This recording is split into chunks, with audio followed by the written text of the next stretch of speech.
नमस्कार छात्रों, फिर से एक बार आप सभी का स्वागत है। एमए भाग 2 प्रश्न पत्र क्रमांक 8 व्यावसायिक वर्ग अनुवाद सिद्धांत और प्रयोग।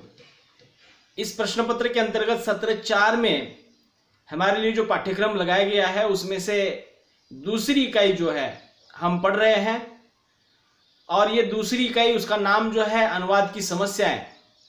अब तक हमने साहित्यिक अनुवाद की समस्याएं देखी है, वैज्ञानिक तथा तकनीकी अनुवाद की समस्याएं देखी है, साथ ही साथ कार्यालयीन अनुवाद की समस्याएं हमने देखी है।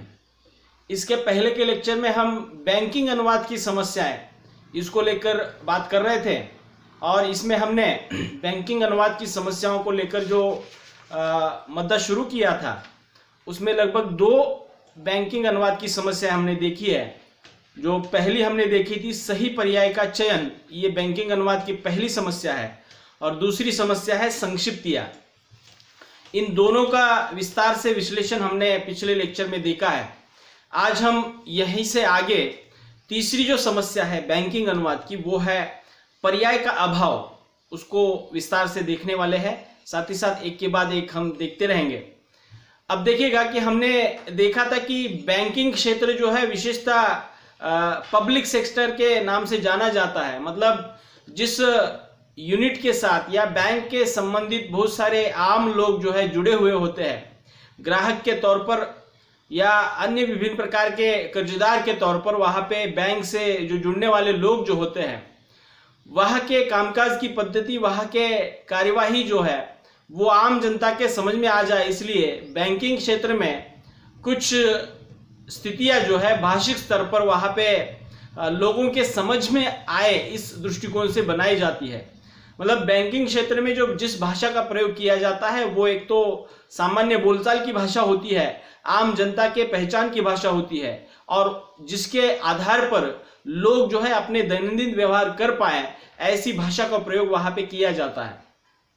और इसलिए बैंकिंग क्षेत्र में जो भी कुछ फॉर्म बनते हैं, जो भी कुछ रसीदी बनते हैं या जो भी कुछ प्रक्रिया कागजात की जो चलती है उसमें लिखी गई भाषा जो है जन सामान्य के तुरंत समझ में आ जाए, लगभग उसी प्रकार की शब्दावली का प्रयोग जो है बैंकिंग के संबंध में किया जाता है। और ऐसी सामग्री का अनुवाद करते समय अनुवादक के सामने क्या क्या समस्याएं उभरती है इसकी चर्चा हम कर रहे हैं।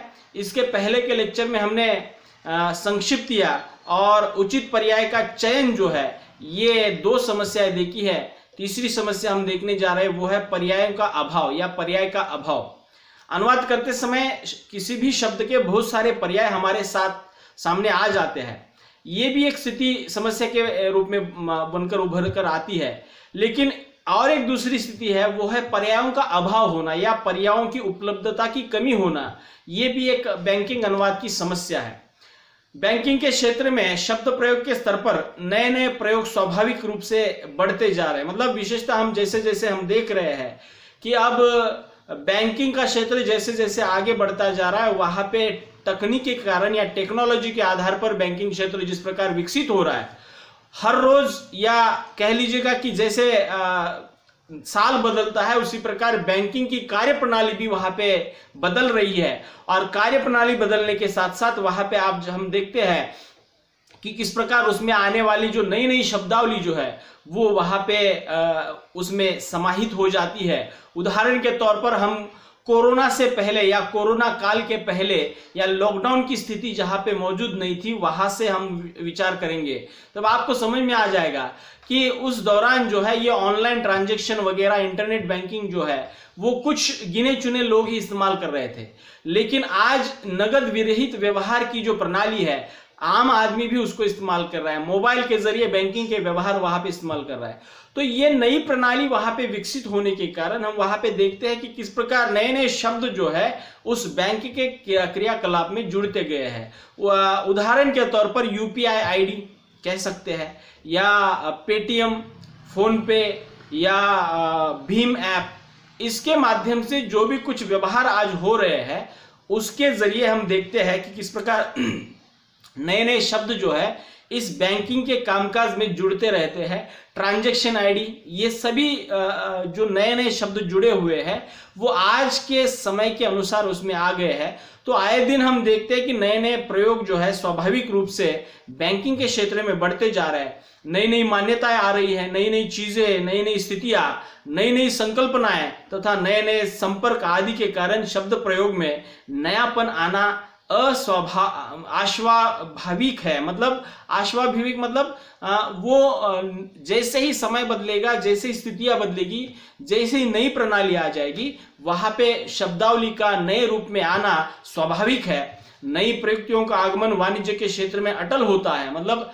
नए नए जो भी कुछ प्रयोग होते हैं उसका आगमन जो है बैंकिंग के क्षेत्र में उसको हम टाल नहीं सकते, अटल होता है। लेकिन जब इन प्रयुक्तियों तथा शब्द प्रयोग के लिए लक्ष्य भाषा में पर्याय नहीं मिलते तब अनुवादक को बहुत ही मातापच्ची करनी पड़ती है। मतलब आए दिन जो भी कुछ नए नए शब्द जो है इस कार्य प्रणाली में अपनाए जाते हैं वो अगर स्रोत भाषा की बजाय लक्ष्य भाषा में उपलब्ध नहीं है तो उस समय अनुवादक को बहुत अनुवादक के सामने बहुत बड़ी समस्या खड़ी हो जाती है। और ऊपर हमने देखा कि जब एक शब्द के लिए अनेक पर्याय प्राप्त होते हैं तब सही पर्याय के चयन की समस्या आ जाती है। लेकिन पर्याय प्राप्त होते हैं तब यही पर्याय के चयन की समस्या आती है। लेकिन जब भाषा में प्रयुक्त किसी शब्द, संकल्पना या मुहावरे को दूसरी भाषा में पर्याय ही मिलता नहीं है तब वहां पे ये समस्या जो है बहुत कठिन बन जाती है। हमारे यहाँ बोफर्स होना, ये बोफर्स होना एक आपने देखा होगा कि घोटाले से संबंधित ये शब्द है, ये बोफर्स घोटाला। इसमें कुछ बोफर्स है अर्थात घपला या भ्रष्टाचार है। गांधी बनना, अब ये तो साक्षात गांधी बन गया अर्थात मानवतावादी। खैरनार बनना, उसका खैरनार बन गया अर्थात सच्चाई का उद्घाटन करने वाले को खैरनार वहां पे कहा जाता है, अन्याय का शिकार बनना। तो वहां पे हम देखते हैं कि किस प्रकार नए नए जो शब्दावलियां, नई नई संकल्पनाएं जब भाषा में या प्रयुक्ति में सम्मिलित हो जाती है तो संबंधित लक्ष्य भाषा में अगर उसके पर्याय उपलब्ध नहीं होते हैं तब वहां पे बहुत बड़ी परेशानी निर्माण होती है। जैसे खैरनार बनना, गांधी बनना, बोफर्स होना जैसी संकल्पनाएं काल एवं स्थितियों के साथ नए रूप में उभर कर आई है।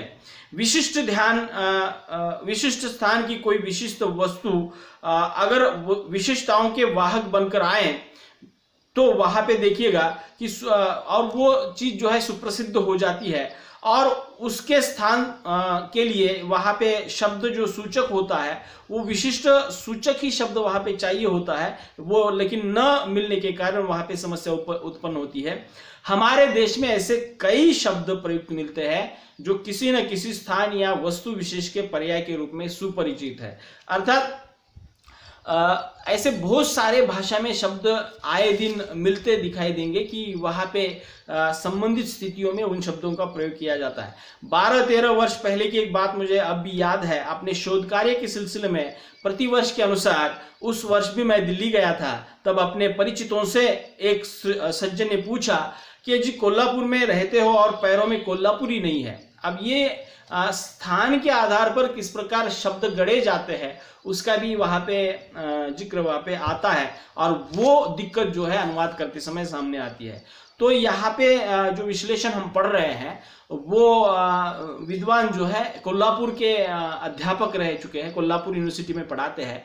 और जब वो रिसर्च के संदर्भ में दिल्ली गए थे और अब पूरे देश भर में तो आपको पता है कि कोल्हापुर नाम सुनते ही वहां पे कोल्हापुरी चप्पल के साथ संबंध जोड़ा जाता है।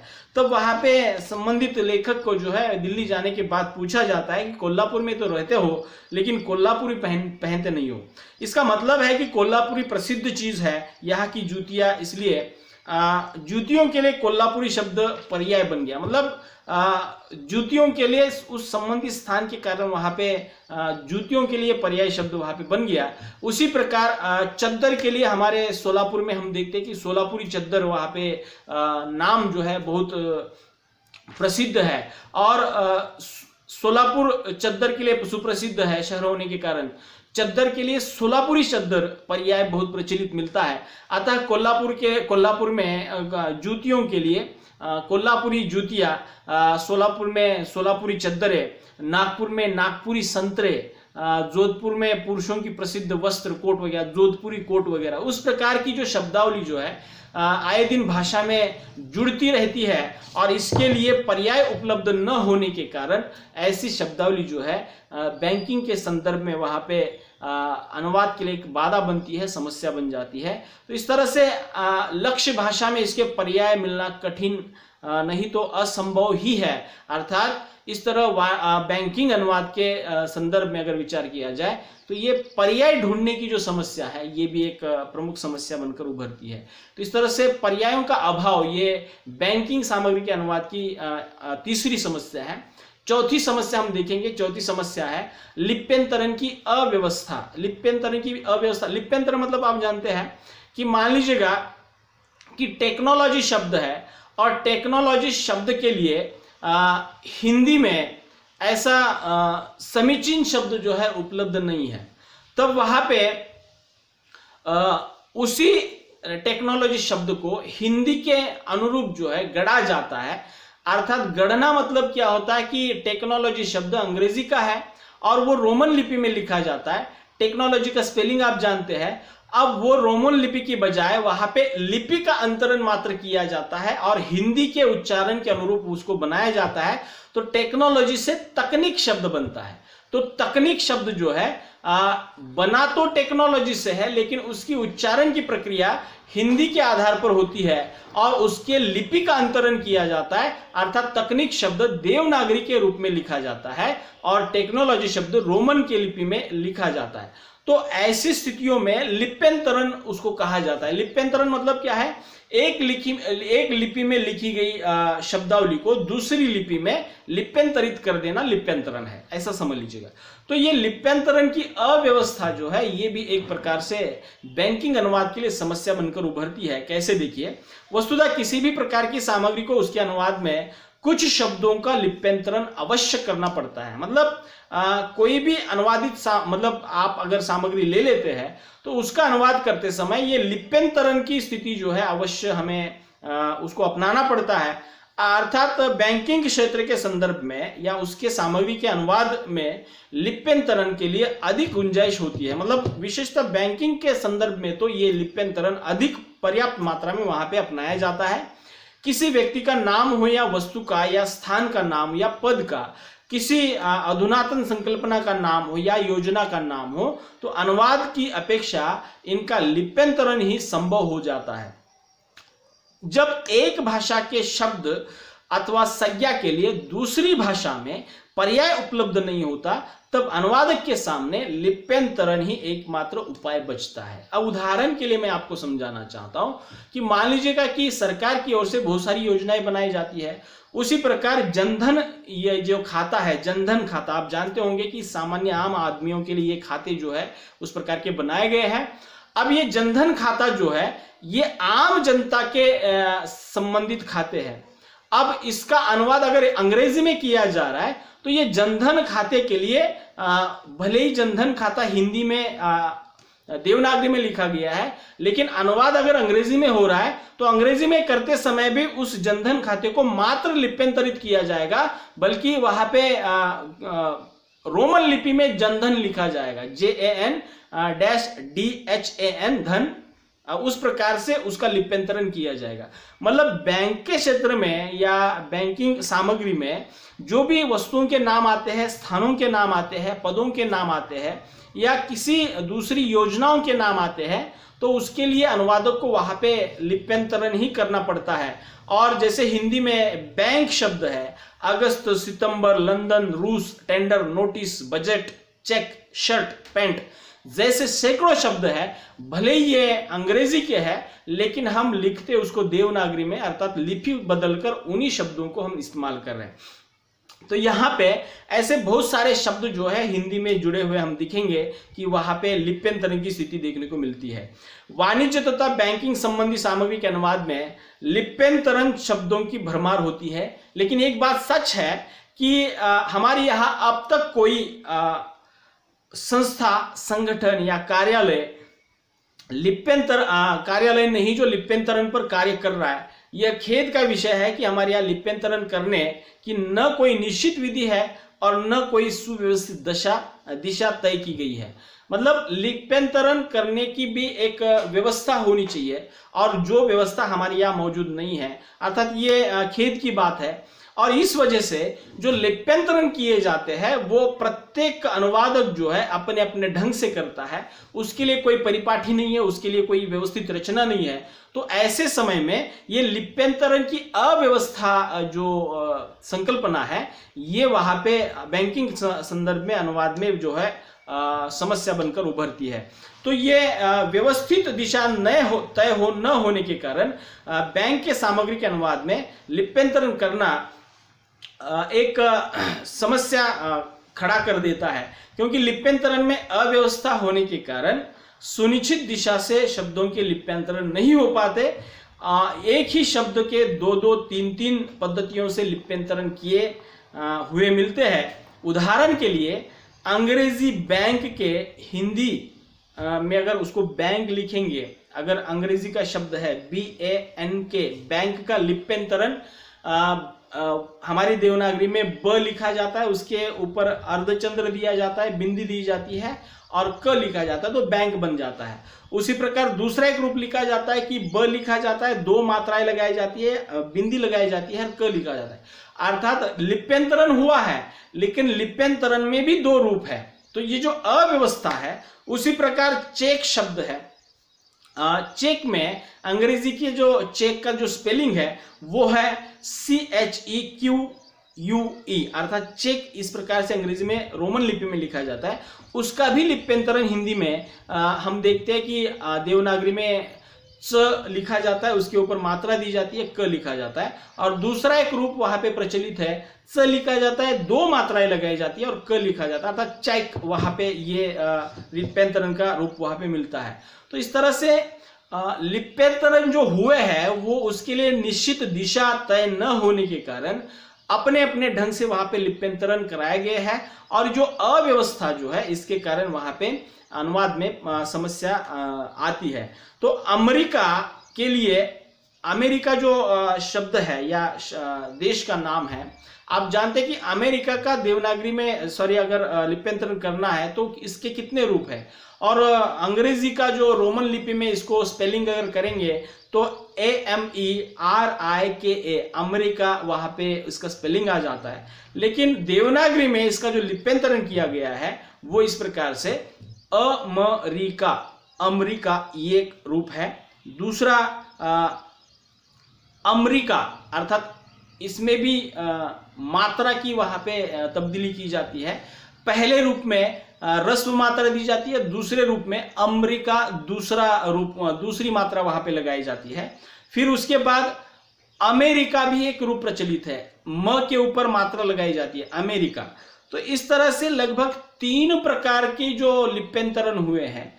तो ये जो पर्यायों की जो अव्यवस्था है, ये एक प्रकार से बैंकिंग अनुवाद में समस्या बनकर उभरती है। उसी प्रकार अक्टूबर महीने के लिए भी हमारे यहाँ अक्टूबर और अक्टूबर 2 प्रकार के लिप्यंतरण किए जाते हैं। अक्टूबर क और त जोड़ा जाता है, अक्टूबर क और ट जोड़ा जाता है, तो ये भी एक अव्यवस्था है। उसी प्रकार उच्चारण में लिप्यंतरित शब्दों के अनुरूप अनेक रूप नजर आते हैं, जैसे शैम्पू शब्द है, शैम्पू SHAMPOO, शैम्पू का शैम्पू, श के ऊपर 2 मात्राएं, बिंदी लगाई जाती है और म आधा लिखकर पू लिखा जाता है, शैम्पू। उसी प्रकार दूसरा एक रूप प्रचलित है, श लिखा जाता है, 1 मात्रा लगाई जाती है, बिंदी लगाई जाती है और पू लिखा जाता है। उसके बाद शैम्पू भी उसके लिए प्रचलित है, शैम्पू स लिखा जाता है, श की बजाय स लिखा जाता है, 2 मात्राएं, बिंदी लगाई जाती है और प के लिए वहां पे पू लिखा जाता है, शैम्पू। उसी प्रकार यूरोप शब्द जो है, यूरोप का अंग्रेजी में स्पेलिंग है EROP, यूरोप का यूरोप हमने लिप्यंतरण किया, यूरोप। उसके बाद यूरोप, यू के लिए मात्रा लगाई जाती है, यूरोप, और यूरोप उसके लिए और एक मात्रा लगाई जाती है यूरो। उसी प्रकार डॉक्टर, डाक्टर, डॉक्टर, डाक्टर, इस प्रकार से भी लिप्यंतरण हुए हैं।